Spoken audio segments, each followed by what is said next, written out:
Hi everyone, welcome back to the channel and to the series of success stories. So for for every MBA aspirant, the dream of making it to an IIM is special. When it comes to excellence, legacy, and leadership, Indian Institute of Management Ahmedabad stands as one of the most aspirational destinations. Today we have with us someone who has successfully converted Indian Institute of Management Ahmedabad. So, in this session, we are going to deep dive into his journey from preparation strategy and interview experience to the challenges, learning, and key insights that helped him make it. So, without further ado, we'll please welcome Mithun, who has successfully converted Indian Institute of Management Ahmedabad. Congratulations, Mithun. We are really excited to have you here with us. Thank you, Abhilasha. It's a pleasure to be here. So, before going forward, can you just give us a brief intro about yourself? My name is Mithun. During CAT, when I gave the CAT, I was pursuing my undergraduate in computer science from VIT Chennai. My profile is 998, and my CAT percentile was 98.14. Sectionally, I got around 99 in VRC, 85 in LRDI, and 97 in QA. I am from the OBC category, so my cutoffs had to be pretty lower than general, but it was still, I think it's pretty good. It's really good, and I think the kind of journey and the hardship that you did, it's pretty like you deserve it, what you have achieved till now. So, was the MBA always the plan for you, or did there is something which actually triggered it? I wouldn't say that the MBA was always a plan because I got to know about MBA in my third year of college.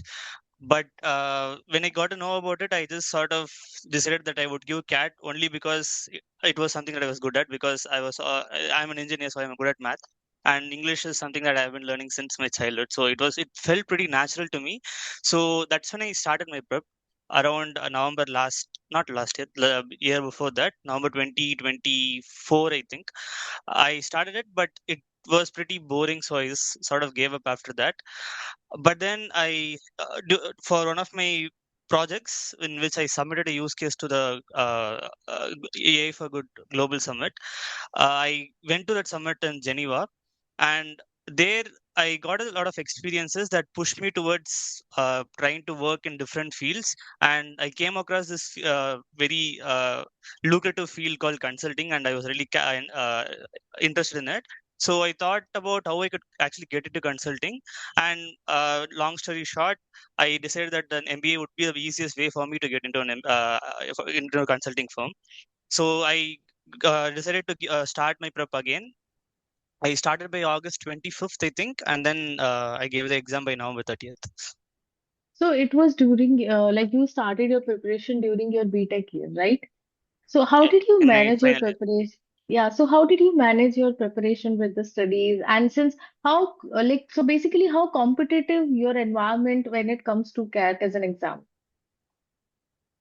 That's a pretty good question because I think this is something that is very that is very unique to engineering, in my opinion. Because I'm not sure about other degrees that this is a case with. In engineering, the last year you have almost the entire year off. I had only one course in my seventh sem and only a project in my eighth sem. So this was very useful for me because I could focus all of my prep towards I would focus all of my time towards actually prepping for the exam.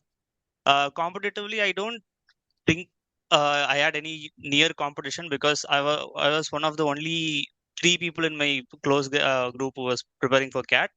But I kept myself motivated by thinking about the reason that I'm doing it. So it was pretty motivating. It's really nice. So can you walk us through your preparation journey, like from your day one to your what has changed? How did you manage for each section? And did you went for any other exam apart from CAT? Like I said, my prep started by November 2024, but it started with quants because that was something that was good that I've been good at since my childhood. Think I spent around 1.5 months just seeing videos about quants. I referred to Rhoda's YouTube channel for the free videos, but then just a minute. Sorry, but like I said, it got pretty boring. So what I did was I just gave up CAT by then. And then when I got around to my prep again in August 25, I pretty much focused on all the three sections equally. I think I gave around one sectional per day, and then I solved around 4 to 5 sets in LRDI per day, and 15 questions quant per day, and a couple of VRC questions here and there. I also focused a lot on reading articles to actually enhance my reading capabilities, and I think that's what it is. So 6 sectionals per week, and then one mock on Sunday analysis. This was how it started, but as it went on, it was pretty hard to keep it up. So because 6 sectionals and one mock is pretty far-reaching, so it slowly dropped down to just taking a sectional whenever I felt like I wanted to take one, and then a mock pretty regularly. So I think by the end of my prep, I was doing around one mock a day, which was pretty intense, but it helped me a lot in clearing my fundamentals. So overall, how many mocks you have given? If I had to, since this is my first attempt, if I had to include all the PYQs that I gave, I think I gave up to 20 PYQ every paper. So that's around, let's say, 15 papers and 15 mocks. So I think 30 mocks would be the like around the ballpark. That's quite a number, though. So, Yeah. as you mentioned, you got to know later, and then you started preparation in 2024. So, did you ever thought of giving cat like this is your first attempt, right? So, did you ever thought of giving a cat in your while you are in final year of your college? Yeah, the plan was to give it in my final year because I sort of missed the chance to give it in my third year, which was November 2024. Yeah. So the plan always was to give it in my final year. I did not want to I did not want to get a work ex and then come back into MBA by giving CAT, because I felt like since I'm studying, I wanted to get all the studying out of my way, and then I can focus on my work. And I also felt like getting an engineering job does not really help me much in my MBA. So that's why I did not consider an MBA after my work ex. So now coming to the section part, since you mentioned BARC is something which is very natural to you and we can feel it. So what about the other sections? Which section is the most weakest for you and for which you have to, go for from approach to approach? Uh, Actually, VRC was not very natural to me because the way that CAT tests VRC is pretty different than the English that you learned since childhood, at least for me, because I was not a very avid reader. So I had to basically relearn entire like in the entire approach to solving questions that CAT expects, because they are very technical in how they ask questions. So when you read a certain part of text, let's say an article or a story, you inherently make some assumptions about what the author is trying to say, but CAT says no, you should never make assumptions. Stick to what we are giving you. So that's something that's very hard to relearn. But so most of my time went towards relearning that part of PRC. But the most challenging section for me was LRDA, because it's such a vast syllabus that you never know what they will ask you about. So I just instead of seeing videos, I just did as many sets as I could, because you need to develop that mindset to actually solve any set that comes your way, and you need to solve it in around 10 to 12 minutes if you want to get a good percentile, which I did not get because I messed up one set in my CAT exam, but that's out of the question. But although I have been good at QA since my childhood, I struggled a lot with QA when I started my prep, because although I could solve the questions, I could not solve them in the time that is needed, which is 2 to 3 minutes maximum.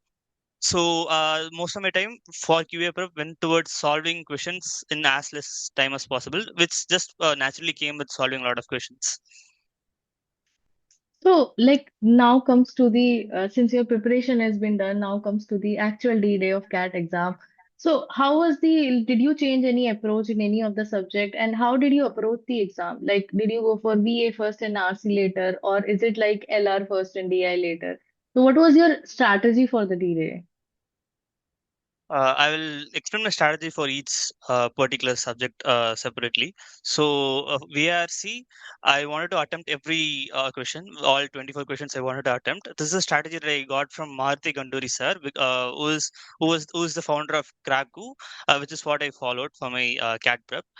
Uh, ERC is such a subject that even if you were to attempt all 24 questions, you would get a good mark, and that's a strategy that I followed. I think for the last 1 month or so, and it worked really great for me.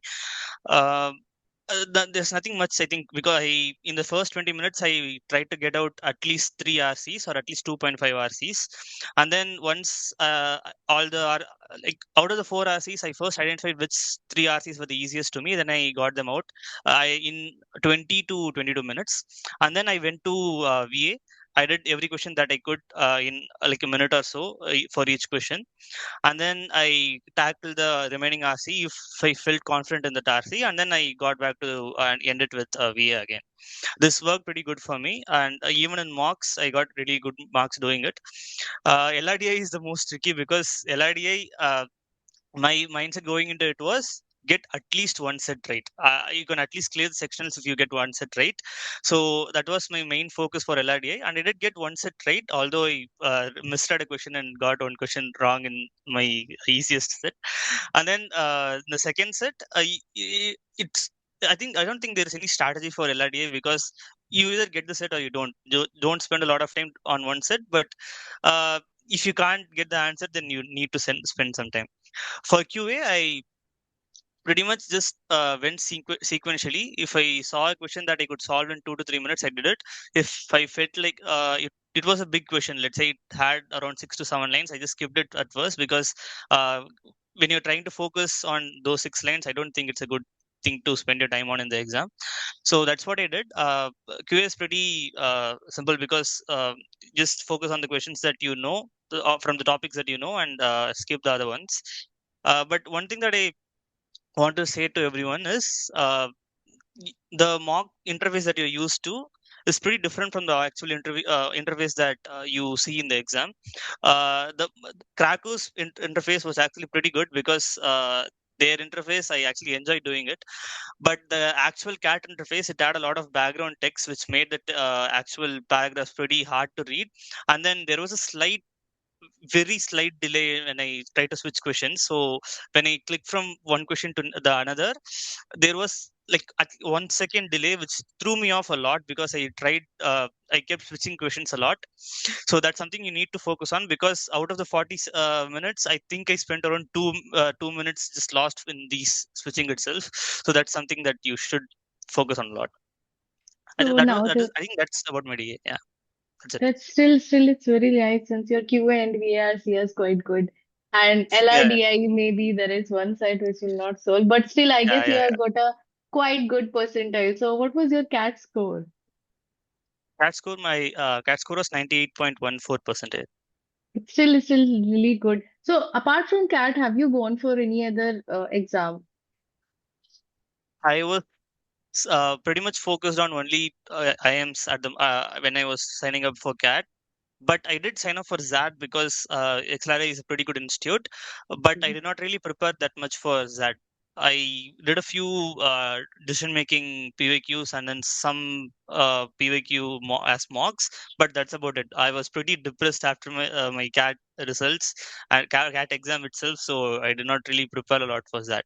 But I think I got 99 percentile in ZAT as well, but I missed missed decision making cutoff by 1 percentile. I got 79. The cutoff was 80, I think. So that's pretty Because your messed up. destiny lies with IIM Yeah, Ahmedabad. yeah. So now comes to since you receive your CAT results and you got I am hoping you are getting pretty good calls after your CAT exam. So how did you start preparing for the GDPI and the AWT process? Like was there some guidance? Was it someone from some institute you have joined? I The GDPA process is something that's very different from CAT in my opinion because CAT you can just sort of given your own accord you can pass it, but GDPA it requires a lot of guidance for once because you don't know how to structure your questions, structure your Hmm. answers in the way that the panelists will require. For my GDPA preparation, I joined PrepBee because think I saw a post in Reddit praising PrepBee, so I thought I would give it a shot. PrepBee was actually very useful for me because the dossiers that they gave on economics, finance, and other things, I actually studied them. And although it was not very useful in my interviews, but there was a real possibility that people could ask me about those things, since I was going to say that I'm sitting for consulting. So consulting is what I want to do in my B school. So I did study up on that. But more than that, PrepBee gave me a clear structure because they told me to focus on my HR questions first, my hygiene questions first, and then their mock PIs were really good because they gave me a structure on what I could work towards. I don't know about other institutions, but PrepBee gives you a very quantitative score on what you can improve. So when I started my mock PI, the first mock PI, I got like 40 or 50 score out of 100, which was terrible. But I think I gave around 10 mock PAs throughout my journey, and then by the end I was averaging around 80 to 90, so I could actually see my improvement, which was Mhm. motivating for me to actually continue. Other than that, their GK dossiers were also pretty good because I did not read the newspaper. I have never read the newspaper since my childhood. So they condensed very important happenings, and then they gave it as a few very short articles, and then it was really useful for me. But although with that said, I feel like you can't just rely on any particular institute for your GDPA prep because it's something that's very personal to you. Because True. and you have no idea what the panelist will ask you on the day of your interview. For one, in my IIM Udaipur interview, I was asked about something that I read in the Hindu newspaper. But I was actually reading newspapers in the last few weeks before my interviews. So I was asked about something that I read in my in some newspaper. Whatever I learned through any institute did not help me there because I was fully questioned on that particular thing only. So for GDPI, you need to do a lot of work yourself. It's not like CAT where you can expect the institute to give you everything, but the institute can give you a proper structure, and that's what PrepBee gave me. That's really nice. So apart from the structure and GDPI prep, did you felt any change, any measurable difference in your confidence in the way you speak, in the way of handling pressure in yourself after joining AYN? Yeah, that was I think I forgot to mention that, but that's one of the best things that PrepBee gave because when I started my mock interviews, I was very underconfident because I had, you know you in CAT exam you have a clear idea of what they will ask you because you have VRC, you have DLR and Quant, you have a particular fixed syllabi, but I had no idea what an interview would entail, so I was very underconfident. But giving more interviews, I think PrepBee focuses on pretty much all the important parts. They start with your YMBA, which is one of the most essential parts of any interviews, and then they ask a little bit of GK, and then some little bit of domain questions, and then something about what you want to do in MBA as well. So since I said consulting, they did ask me questions on finance and economics. So in this way, PrepBee actually helped me gain confidence a lot. Another way that I gained confidence is through my last year project, where I had to present my project to the professors 3 times. So by doing that as well, I got a lot of confidence. But that won't be the case for a lot of people, so I can't talk about that. That's true, really true. So now comes your actual PI experience. So once you did your mock PIs and everything, how was your actual PI experience look like? Can you just walk us through like who are the panelists and what sort of questions they really asked you in specifically in IIM Ahmedabad? Yeah, so I'll start with IIM Ahmedabad, and then if I remember any interesting bits that other Sure. interviewers ask me, I will get into it. My IIM Ahmedabad interview was my worst interview because the order was first I had Udaipur, then Jap, then Lucknow, and then I think Ahmedabad. Out of all the interviews, Ahmedabad was the worst because in all my other interviews, I made the interviewer at least smile or laugh or at least acknowledge what I did. But the Ahmedabad professors, they were two panelists. They never ever smiled at anything I said. They were mocking me openly. They asked me a basic question from my background. I answered it, and then they told me that I was answering it like I'm a layman and I'm not an engineering student. They said that to my face, and I was pretty shaken by that. So I think I am Ahmedabad professors I have a pretty good standard, and they don't show if they're impressed with you. And I think it's to throw you off, but it might also be because they have seen a lot of other profiles that stand out way more than you. So I do not remember actual specifics about my interview, but there were a lot of questions around what I said. So it was started off with my undergraduate questions regarding AI and LLMs, because I had a use case in that domain. And then they focus on what you say and then ask you a question that you need to actually try hard to defend. So in my hobbies, I mentioned something like I something related to ethics. I'm not sure what I mentioned. So they asked me a question, which was what is the difference between ethics and morality. I kind of panicked and I said some random thing like morality is more intense than ethics. And then the what they asked me was, if morality is more intense than ethics, then why do companies say that we follow ethical guidelines and not moral guidelines? I could not answer that at all. I made some random thing and I just omitted it there. So it's things like these. You never know what these interviewers will ask you, so you need to be able to think on your feet. In coming to other interviews, it was pretty standard. For Udaipur interview was very friendly. I think Udaipur interview was the reason that I actually did well in my other interviews, because it was my first interview and the panelist was very friendly to me. He asked about when I got to Bangalore, which from Chennai, and then my background, and it was just overall very fun to be in that interview. So I like I said, these were pretty standard. Jab was also pretty standard. They asked me some math questions and then about some politics in my home state, which is Tamil Nadu. A Lucknow interview, I was selected for ABM, so it revolved around the, agriculture mostly. Hmm. I Yeah. I mentioned my agriculture projects that I did in blockchain and other domains. So I talked about that. It was pretty standard.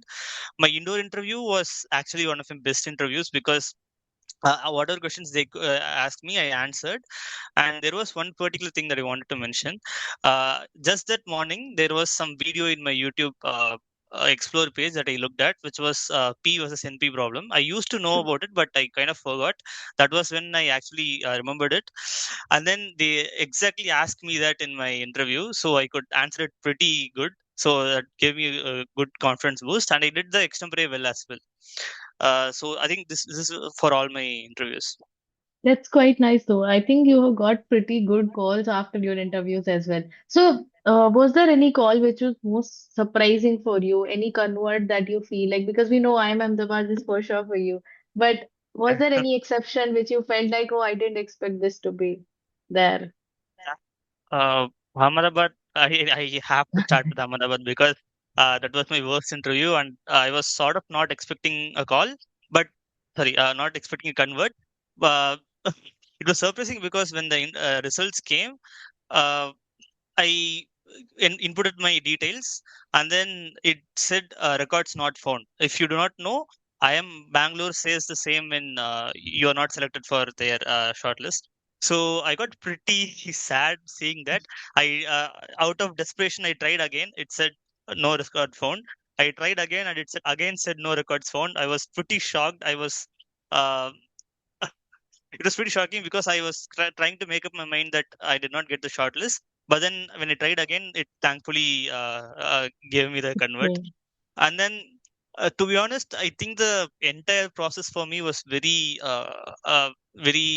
improbable. It was very confusing, because the interview that went the best for me was just indoor. I did not get the shortlist. I got waitlisted, and then even for Udaipur and Jap, I got waitlisted.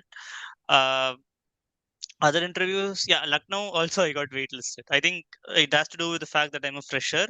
But other than that, I did not really get any other calls like Bangalore or Calcutta. Yeah, I did not get Calcutta, which was very surprising, because Calcutta actually look is very open towards freshers.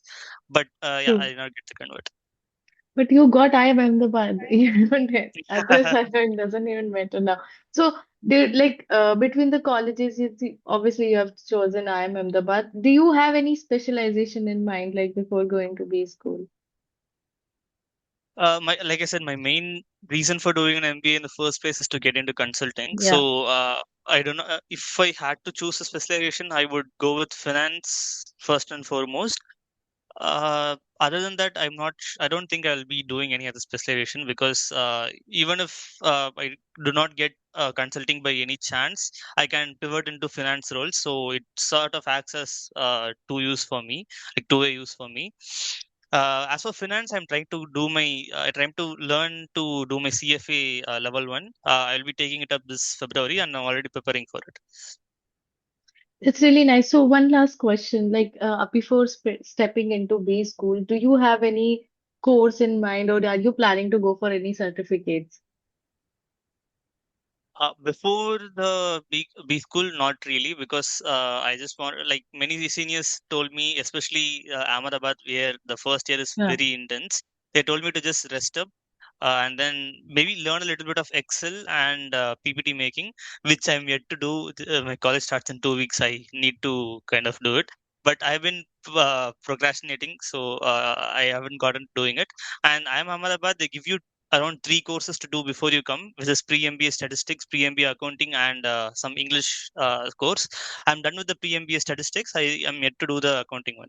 So I think most of my time will go towards doing this itself, and then I'll learn a little bit of Excel and then PPT. That's it. Very nice, very nice. Thank you so much, Mithun, for sharing your journey with us and being Thank very you. honest with us. I believe your experience and insight will surely and help many students and aspirants who are working towards their dream for joining IIM Ahmedabad. And to all the students who felt that like this video is really helpful and will help you like, so please share it with those students who really need it. And to everyone who's going to watch it, every big achievement begins with resilience, consistency, and believe in your own journey. As you can see, Mithun have got IIM Ahmedabad. He didn't get IIM Lucknow, but still now it doesn't even matter like if you didn't get other calls. So if you found this session really valuable, don't forget to like and share it with those people and inspiring success stories. And for more preparation insights, we'll see you in the next one. Thank you, Just Mithun. a minute, Abhilasha. Can I just say one last thing before you end the recording? Yeah, sure, sure. So I just wanted to say this to the people who are watching. The B school journey, the MBA journey is very confusing because you can't really prepare for it like you can for CAT. So if I were to say something to you, it's that take everything with a grain of salt. Don't ever be fixated on just one thing because you will never know what will happen. So, and the entire process is also pretty random. So, just try your best and do the best with what you get. Thank you. Thank you so much. Really insightful, Mithun. Thank you for being with us and share your journey Thank with you. us. Congratulations for IIM Ahmedabad. Thank you. Thank you. Thank you.